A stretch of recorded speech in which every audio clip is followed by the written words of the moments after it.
Meu nome é Gustavo, para quem não me conhece, sou RTV aqui na região de Uberaba.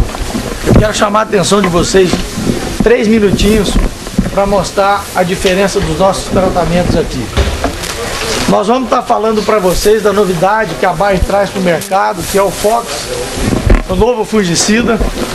E esse produto, ele muda a história do controle de ferrugem e do complexo de doenças de soja. Basta vocês observarem o seguinte: olha a beleza dessa parcela aqui tratada com Fox. Vocês estão observando como está bonita a parcela? A parcela, gente. Tá bonita a parcela ou não? Marcela, né?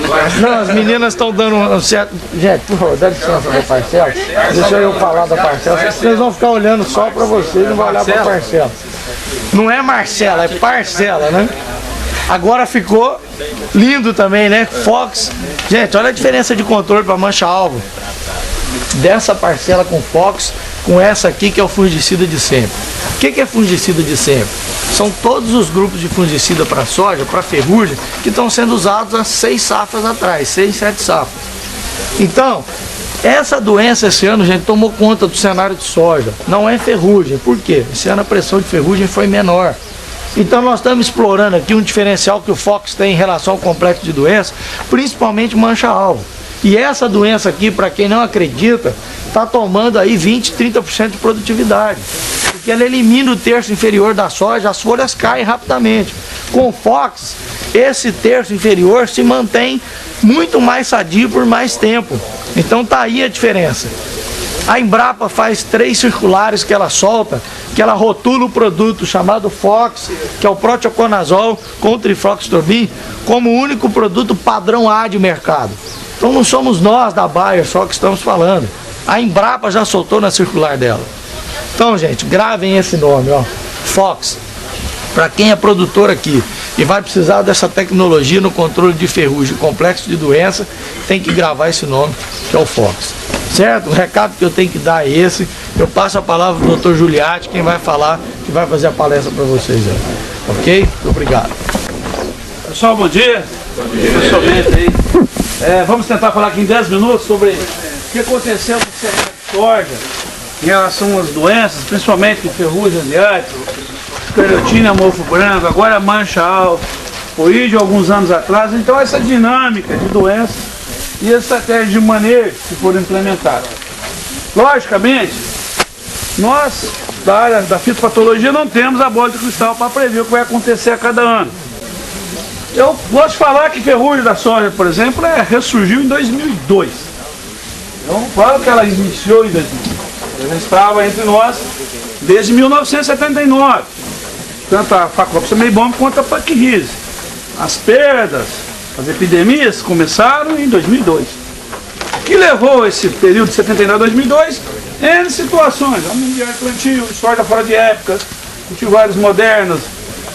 Brasil com novas cultivares com potencial de produtividade cada vez maior. Né? Todos sabem que soja pode chegar a 200 sacos por hectare, se fala hoje de 70, 80, em condições de produtor. Então, essa dinâmica, né, de busca de produtividade, perda de alguns genes de resistência que corre no germoplasma, pode levar à interação diferenciada de doenças.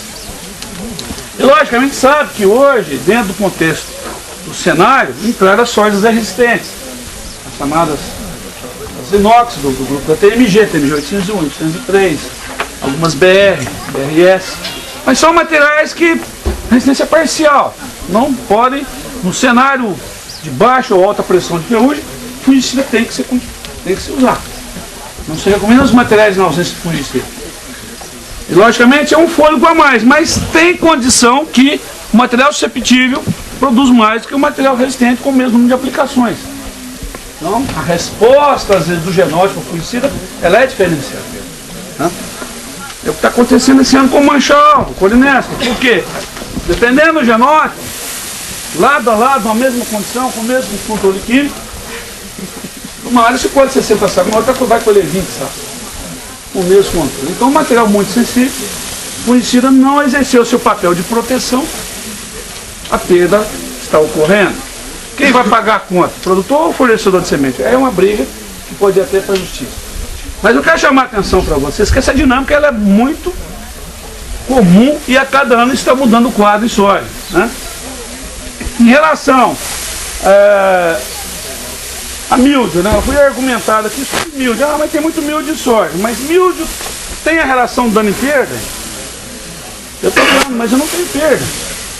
N ensaios com produto químico, com cultivares, mostram que o míldio se instala, o fungo se instala, pelo menos se instala na fase inicial vegetativa, paralisa o seu desenvolvimento e não causa desfolho, não causa aborto de vagem, compromete a área foliar sem comprometer a produção.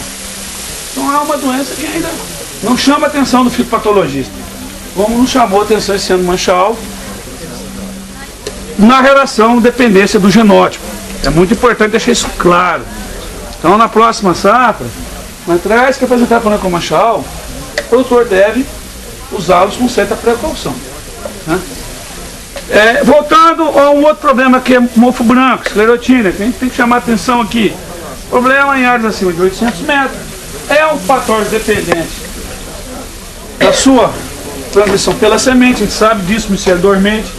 A prática de produção de semente, a máquina de ar em peneira, desagravamento, espiral, tira o esclerose, mas não tira o micélio dormente. E o micélio dormente tem sido um fator de introdução do fungo em várias áreas aqui no Cerrado brasileiro. Faltava o método de detecção, até o autor do método de detecção, que é o Neon, nos ajudou em muito esse método Neon, que é um método um meio de cultura com um produto que nos dá segurança na detecção do micélio dormente. E tem sido um fator de exclusão de lotes com problema aqui no Cerrado brasileiro. E grupos comerciais, empresariais, estão eliminando lotes com problema via análise sanitária de semente. Então a esclerotina, o foco é semente. O fungicida é um paliativo, o controle biológico contra o tricodema dá resultado, mas já é para resolver um problema do fungo instalado nas áreas que nós estamos acompanhando aqui acima de 800 metros. Eu quero chamar a atenção para a questão básica sanitária. O que aconteceu esse ano, no ano de Laninha, o inóculo veio mais tarde da ferrugem, as chuvas ocorreram mais tarde, os plantios ocorreram a partir de segunda quinzena de outubro. Atrasou aqui, atrasou no Mato Grosso, no Paraná, o inóculo está baixo. Se o inóculo está baixo, o caça-esporo detecta o inóculo baixo, né? A estação automática tem o clima, mas o patógeno está em baixa prevalência no campo, então eu não vou ter epidemia. Aí se usa o fungicida como uma garantia do produtor, tem que usar uma, duas, três, tem que fechar com duas aplicações. Nessa safra seria o suficiente, mas fizeram três, tudo bem. Mas a regra vai ser mesmo no próximo ano? Não sabemos. Vai depender do que fizermos com o inóculo, que vai ficar na Antiguera, e do fluxo de correntes aéreas que o inóculo de ferrugem vem da Bolívia para o Mato Grosso desce para o Cerrado Mineiro e vai descendo para o Rio Grande do Sul afora. 2002 até 2010, nós tínhamos um residual de 30 dias, hoje é 15 dias. Então o fator foi pressionado, os triazóis, apesar do seu complexo mecanismo de ação, o fungo perdeu a sensibilidade. Os principais triazóis é uma reação em cadeia, ela perdeu um, perde aos demais. Então, o diferencial que ocorre é que tem outros mecanismos secundários que nós ainda não discutimos. Então, uma molécula como essa tem que ser preservada. Foram 10, 12 anos só de teste aqui no Brasil para desenvolvê-la, né? Então, vamos ter que preservá-la, associar essa molécula a outras em rotação, né? E, logicamente, ela tem sido diferencial para um fungo necrotrófico como mancha alta, porque triazol do mercado, no mercado não tem ação. Desbrazóis também não tem sobre mancha alta. Então tem sido um diferencial. Em relação à tecnologia de aplicação, é só colocar aqui uma rápida informação. Eu não me preocupo muito com o volume de calda, me preocupo muito com o espectro de gotas e deposição de gotas no bacheiro. Mas daí a importância de gasta 170 gotas no bacheiro. Se eu tenho um fungicida que transloca acropetalmente base para cima e para baixo, melhor ainda. Se eu colocar lá embaixo, ele vai subir. Mas essa questão da base petal, ela é muito limitada perto da translocação acropetal. Em relação ao desconhecimento da variabilidade da ferrugem, esse é um problema. Se 3 genes de resistência já foram quebrados, RP1, 2 e 3, só faltam 4 e 5. Então o controle químico ele é uma arma fundamental para manter a sustentabilidade da ferrugem e outras doenças de soja. E logicamente, as estratégias do comitê ou do consórcio anti-ferrugem, fala, né, nessa questão da subdose. O pessoal tem, às vezes, a ideia, eu vou fazer junto com glifosato meia dose. Isso é um absurdo, isso não pode. Está expondo o patógeno a baixas concentrações e aí vem o risco de resistência. Então isso não deve, nenhum consultor deve passar por essa via, que eu considero uma via equivocada, né? E logicamente nós sabemos que os materiais RR têm problema de manganês. Manganês, a ausência dele na fase inicial do soja favorece patógeno necrotrófico. Então a tendência das sojas RR é apresentar mais problema com mancha alva, que é uma soja convencional. É óbvio. Né? Então daí a importância, né, de olhar essa dinâmica de cultivares em relação a esses patógenos que estão aparecendo no cenário como patógeno primário, embora chamados de secundários, e ficar atento a esses cultivares que entram no mercado a cada ano e tentar pegar via fornecedor as informações sobre o espectro de resistência às doenças. É isso aí, muito obrigado, estou à disposição para as perguntas.